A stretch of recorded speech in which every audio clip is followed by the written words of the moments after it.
Hi, everybody. So today, my husband and I, we are going to have a little kickback with our friends and family. We're gonna have like a debate or discussion with everyone to get their opinions and point of view on different topics. So stay tuned. Be the fam, that's what they call me.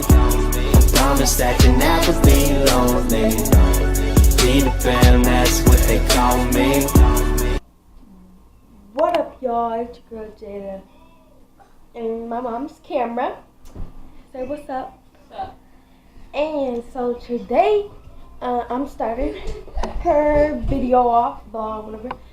And so today she is having a party. Say hi, Olivia. Hi. And they're having a party. They got all this food and stuff. They got all this. And they got meatballs. And they got something to drink in there. They got meat tray and everything. So I just wanted to start the video for her. And it's be careful, Eric. He's always falling. He's okay though.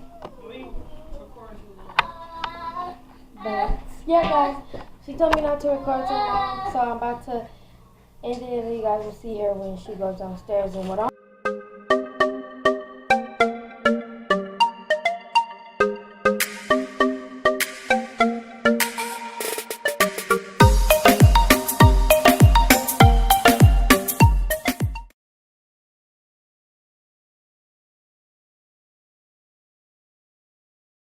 Almost 40. So, Prince, since you said you want to talk about, Shut up, bro. you want to talk about marriage. You started out. What you got to say about marriage? How do you feel about marriage? You believe in it? Do you want to get married? I don't feel like I don't believe in it, but I feel like for me, marriage is unrealistic. Why? Because I am like overachiever per se. Like I like to be a perfectionist when I'm in a relationship, and me being a perfectionist always seems to backfire. And it's like, and then I'll be like, and then that happens, and I'm like, you know what I'm saying? No. We don't. No, we don't. No. Elaborate. Okay, so Elaborate. all right, so I'll go the extra mile. Like let's say I'll plan the night. So I'll plan the night from the time you get off work. Like, So the extra mile, so instead of Constable, you go to Des Moines. Bye. There it is. Actually, Nebraska City. Oh my God. Yeah. But anywho, so I don't know. Like I wanna plan from the time you get off work, from like what we gonna be doing. From like I'm taking into account your car ride, like what you gonna be listening to while you're in the car before you get to the house, before you see me, when you see me, which. Like, I don't know, I just think too much into it. Stop laughing at me, Eric.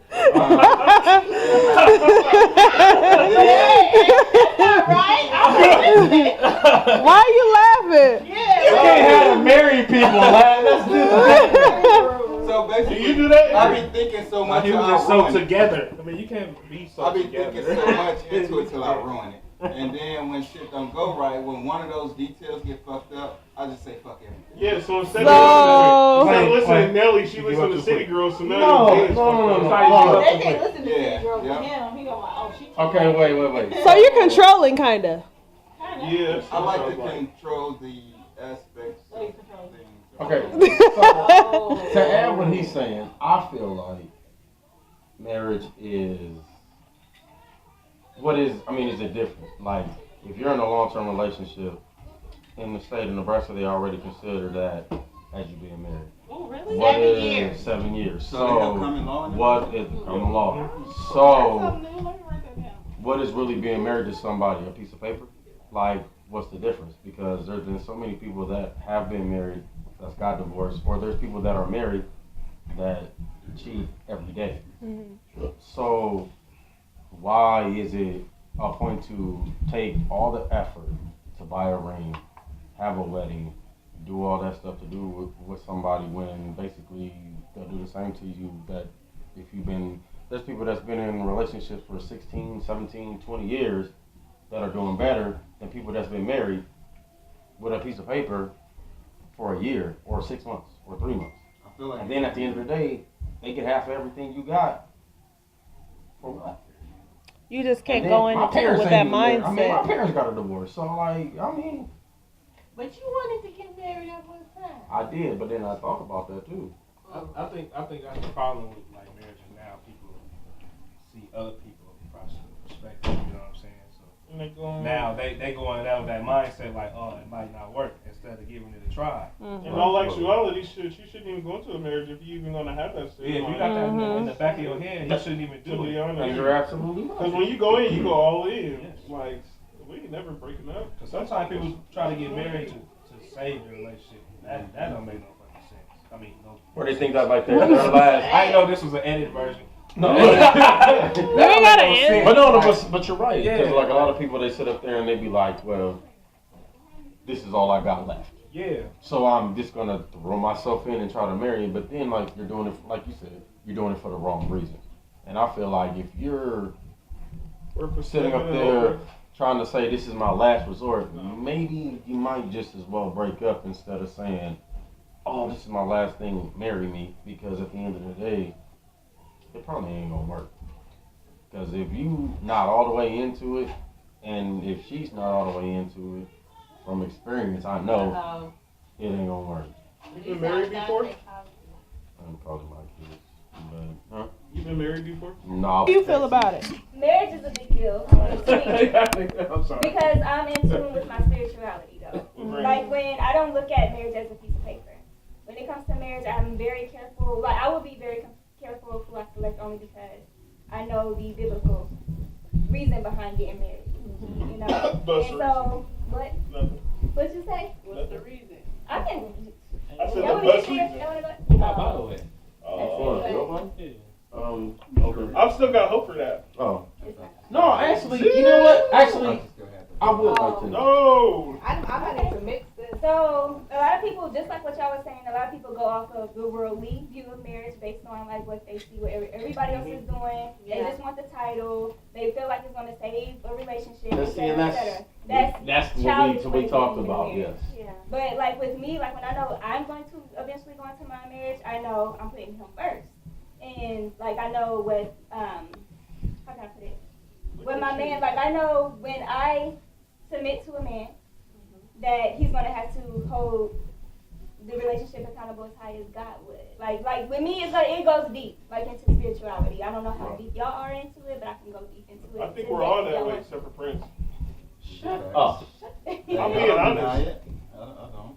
Well, no, I mean, I get what you're it's saying, though. deeper Like, if, than that. Like to me, it's like they said marriage is like a covenant. You know what I'm saying? Like it's gonna be you, it's gonna be your man, it's gonna be God. It's like for example, Werewolves if and you're in a marriage and you get into a This ain't situation, Twilight. you get into your first argument, and the male go out and just think like cheating or whatever is gonna fix it. You know what I'm saying? Like just getting his fix. Yeah. I know that's why I know. Because usually that's how it works. Yes, it I that's mean, why it I'm could be male asking and female because. too. Dude, But at the same time, it's just like, okay, Some when I'm bad married, stuff. I want my husband to match the same honor as God, because I know at the end of the day, if we get into it, the first person who's gonna go to is that man, versus just alcohol, sex, or cheating or whatever. Or juice. That'd be bad. Right. Don't come to me, bro. Go to God. Yeah, please don't go to him. If it's not too personal, what have you taken out of your marriage? Like the ultimate lesson that you took out of your marriage? I think the biggest thing is that I feel like if you're not on the same, you don't have the same goals and the same morals, and like I've been raised from different backgrounds, from an old school background. My grandmother raised me, so my ex-husband, he didn't have a mother. He was adopted. He ran the streets. He didn't have guidance. He didn't have that love, and so he didn't know how to show me that affection in our marriage. He didn't know how to show me. I mean, he didn't have morals. His kids will come over, my stepkids, and they won't speak. They'll disrespect me, different things, because they feel like, oh, well, that's not disrespectful because they weren't raised that way, you know. So we clash a lot. So I think I would take out of it is that if you're not on the same page completely with that person, united with that person in God as a union, as one, it's not gonna work. They do say It's not. Like I don't know if everybody's it like could. pushing You it. have to be willing. Both parties have to be willing to change and to work together. learn. To accommodate each I mean, it's a 50-50 situation, they say. You gotta spend that. Or 80, It's 20, more than, however it's more you than look 50, at it. 50. If you really want to be technical, it really should be 100, 100. That is Each Well, person should come to the table with 100%. Well, I mean, you know, you're right. You're absolutely right. You know, you shouldn't just come with 50%, because then it's like, where the other 50% at? And it's giving it to us, yeah, and you got that other 50 to give to out or somewhere else. But you're right, 100% Like that. and 100%. That was good. And you know, you try not to compare yourself, but at the same time, when I looked at their love and them growing their family together and everything like that, the respect that they have, how he treated as his queen and everything, and how nobody could get in the mix of that. You know what I'm saying? When they go into their home, they have their home. You know, they have their ways of going about things, and it'll work for them.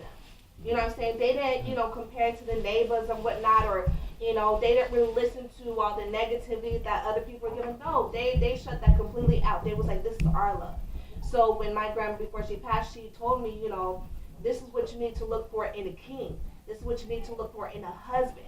And this is what you need to do to grow as, if you want to become a wife, you got to do, you know, step up in certain things. So I think it's a beautiful thing. Now, a lot of, you know, I see a lot of people do it for show. You know what I'm saying? They want to show everybody or prove everybody, oh, this is going to work and everything, and put it. No, it's not like that. Like, you know, it's just a commitment that you're trying to prove to that person, your soulmate, the love of your life, that you want to grow and build on a foundation, which happened, but to everybody else, it's happening. And once I met these ladies or whatnot, and they sat me down like, Sheree, you need to slow your roll. It's just not your time. You need to be patient. You need to wait. Stop focusing on, you know, who your next man is going to be, but focus on yourself. So what I'm doing right now, I'm 29 years old, and I'm like, you know, I've still got time. Like, you know, I need to be married by 35. I need to have my first child by 40, hopefully sooner than that. But I still got my time. I still got my goal at the same time. I'm so happy that I'm taking this time to really learn and learn how to be a wife. How long have you been single learning that? For 29 years. I'm talking about, No, you've been single. single for 29 years? Like single, like been by yourself, like no relationship. That's what he has. All together? No, just Oh, from your just last recently. Since your Since my last relationship, it's been 2 years.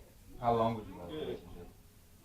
2 years, but I, you know, but it was a relationship to me. It's complicated. What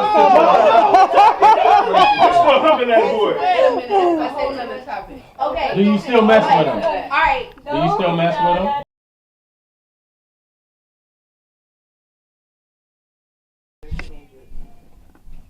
Ooh, damn. I absolutely am What's against happening? that. You say you're against it? Yeah, I don't want nobody smoking around my kids, with my kids. I don't need you passing it to my kids, because I don't even do it. Hey, Juice, close that door. I mean, I know people that smoke, you know.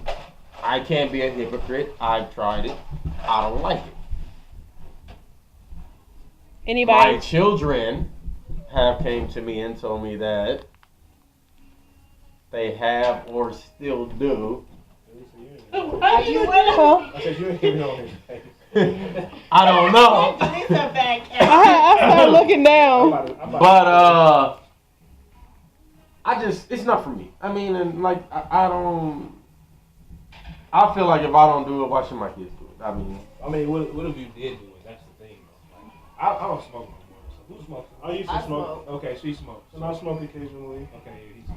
Okay, so would you smoke with your kids? No. so would you sit there and be like, It depends on the age. All right, and sir, how here you you smoke, go. And it depending on, and contingent upon how successful they are and what they're doing. If they're progressing and they do it without me already, and you know, and it creates a little bond, possibly so. If they progressing, but I don't think older though? Yeah, older. Not at a. I would say 16 and up. I would say doing extremely well. If it's a coping mechanism or something, you know, because essentially you have to think in the next 5 years it's going to be legal. If you look at the Nebraska laws right now, you look at incarceration rates right now. The facilities are overcrowded double right now. And I think that the only solution is to make it legal, which is why it's on the ballot. So essentially, in the next 5 years, it's going to be legal. That's so annoying. So it's going to be legal within the next 5 years. So you can't block the fact that, you know, kids, it's going to be so openly available. It's going to be the thing. It's going to be legal. So, and to me, and that's not coming from a smoker's perspective either. That's coming from a logical perspective of knowing the direction our nation is going, because it's on a lot of the candidates who are on the ballots. It's on a lot of their agendas to push that narrative and say that it brings taxes and whatever and whatnot. So you have to look at it from that perspective. You know, it's going to become legal. CBD oil is legal already. True. And it's spreading. So there you go. See, and that's my thing. Like, people get, and then they say, like, when people are hard, they're hungry or they get sleepy. Me, I think it all depends on what mood you're in. And it's maybe it's a mental thing. Yeah. The only negative thing. I go to work. You want to film? In my opinion, the only negative. Pros and cons. And I have a 14-year-old, a 12-year-old, and a 10-year-old. They all know. And they understand. And I feel like it's going to be a point where they're probably going to want to try it. Now, I don't feel like, as a parent, that that's something I can do with my child. As a parent, I think that's where I draw the line. Right. Now, I'm worried that once they become a certain age, they're going to come to me and think that it's okay to do. When you said the pros and the cons of smoking, so, and you mentioned that they were aware that you smoke. So the pros and the cons, is that something that you mentioned to them, the pros and cons? So as a parent, how do you position weed to your kids in a pro aspect? Well, it helps a lot. Flash their little card, them old people, you know, like, I got Cadillacs, baby. Like, and so, you know, I mean, but, I don't think there's nothing wrong. If it makes you feel, and the people that, you know, like, that be in pain and all that stuff, if it makes you feel better, hey, you know, whatever makes you feel better, because nobody can really understand what you're going through but you. Right. If you're going through that pain, and you can sit up there and I can sit there next to you and say, oh man, I'm hurting so bad, this, that, this, and this. You really, all you can do is just be like, dang, I'm sorry. You know, I'm sorry that you're feeling that way, because you never really know what this person is feeling. Right. And if they sit there and then they doing like this and then they smoke and then they just be like, you like, oh yeah, you feeling me? I mean, it's just like that, relax. It might not last forever.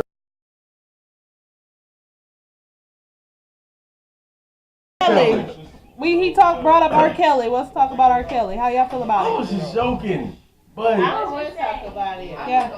Y'all don't want to speak on R.Kelly? That's a touchy Yeah, subject. let's speak on it. Like, what can you say? I'm sure that we're all in agreement. I got a child. I can't. No. What you mean? Everybody already knew he was a fucking nasty shit child right here. Everybody knew he was nasty. Yeah. But did they really know though? Yeah. No.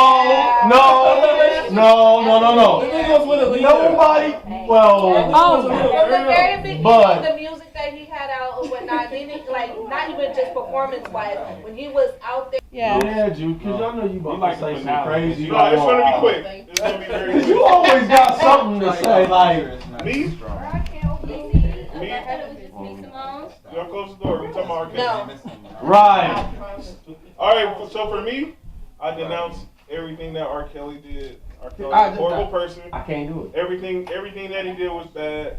When you know better, you shouldn't take advantage of young people. It's all bad. Now, anyways, I think that I held back on being so judgmental and condemning R. Kelly, because when I was young, when I was like 15, 16, I like smashing chicks. I was like 27. That is not. I did. And so it don't necessarily correlate. It's not the same thing. I didn't bash them, because the thing is, I don't look back on smashing older chicks as like, oh, they took advantage of me or nothing. If I could go back to it, wait, I'm telling you my perspective of why I didn't condemn him so early. When I look back on it, I don't. If I redid it, I would do the same thing again. Even though I know better as a whatever, I would still smash older chicks. But what he did and knowing better was wrong. Hey, this I know it's double standard. But I didn't.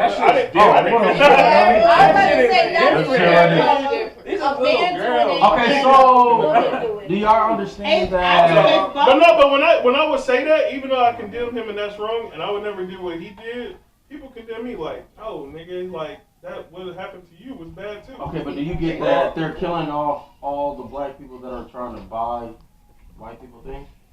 Like what was R.Kelly gonna buy with his Prince $20,000? was trying to buy something. He R. died. Kelly had no money. Michael Jackson What he trying to buy? was trying to buy something. Better. Like me and my mom had a conversation, and we were talking about it, and I mean she had a valid point. At the end of the day, where were these parents at? They was leaving their kids there. And the one girl said her dad took her up on the stage and was like, "This is R.Kelly, hey." That's why there was an interview that I just watched where two of the girls that's still technically with him were saying that their parents were being the ones who was manipulating the situation. And they only acted the way they did because they didn't get no money. But regardless of, the nigga's still guilty. And they didn't. I got my child right here. Parents no more. And being a father and having my daughter right here, there is no way in hell I would take my child up there. I go one at a time, y'all. I'm trying to get both. Needs to be also charged. The parents and the kids because now they're adults and whatnot, and they still could have said, "No, mom, I don't want to do this." They could have went to the police. They'd be like, really, like I got proof that my parents are forcefully making me do this. They could have done something about it. So all of them need to be charged. I feel the same way. Go ahead. Go ahead. What you got to say? I feel like they should fault the parents too. Yeah. And his friends. Because if y'all watch, we only watched for like 2 episodes of that shit. I watched all of them. I haven't watched seen it without me? I did. Oh, damn. I had to see. No, but like I said, they was talking about, I'll be at R.Kelly's house and all this, and I see a young girl, and I just be like, why he doing this? So I'm kind of feeling like them niggas was involved too. You know what I'm saying? It just didn't make sense. Because I mean, if they're young. Naive to the situation, and I think a lot of men go after young girls that don't have a father figure. I think a lot of men are R.Kelly's.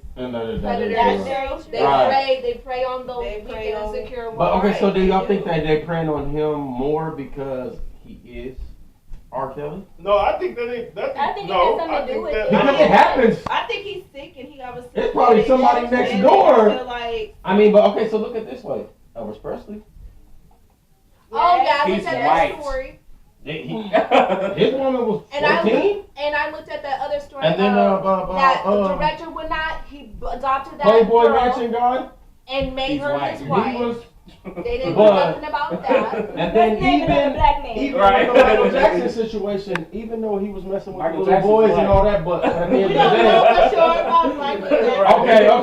okay, but look at it this way. Allegedly, Yeah. Michael Jackson was doing all the stuff he did, but did his record label drop him and just disown him like that? R. Kelly's record label dropped him and disowned him like he was. No, because they were making money. Yeah, but you mean to tell me they ain't making money off R. Kelly? When the last time R. Kelly had a song? Dude, who don't jam to a R. Kelly song? Like, come on now. But look, R. Kelly didn't make. R. Kelly could anybody will jam. Guess what? R. Kelly. Everybody will still get down right now. R. Kelly was broke though. Does anybody know why he was broke? He's not broke. Yes, he is. No, he's not. Yes, he's genuinely R. Kelly's not broke. He did, I ain't gonna say Nope. the smart thing, but he put his money in different places, which he should have did because of the simple fact of the situation. If R. Kelly was really broke, how can you still live like you living? But why R. Kelly put his money in different places because he knew what was coming and he knew what he was doing. Let me tell you something. R. Kelly is smart. He can't read and he can't write, well, whatever the hell, but he's smart. But guess what? Yeah, he's smart. Let me tell you He's something. very, very, very Did you hear that smart. R. Kelly? Yeah, dumb R. smart. Kelly. He's a dumb smart. You're right. Yes. Because of the Aaliyah situation, he signed all his publishing away to Aaliyah's mom. So that's why she gets paid off all his Yes. streams and everything. Because of the So he gets show money. So he gets But paid I off show don't money. think he broke because He's he not broke. still got expensive earrings and jewelry and He's stuff not like broke. that. That's the You thing. still have liquid. I mean, How can was you it be liquid broke if assets? you got all these houses, all these planes, all these all cars, this yeah. cars, all this jewelry? You're doing everything that you're still doing. Yeah, they canceled all your shows. Yeah, they're taking all your stuff away. You pretended like, okay, I can't pay. Be the fam, that's what they call me. I promise that.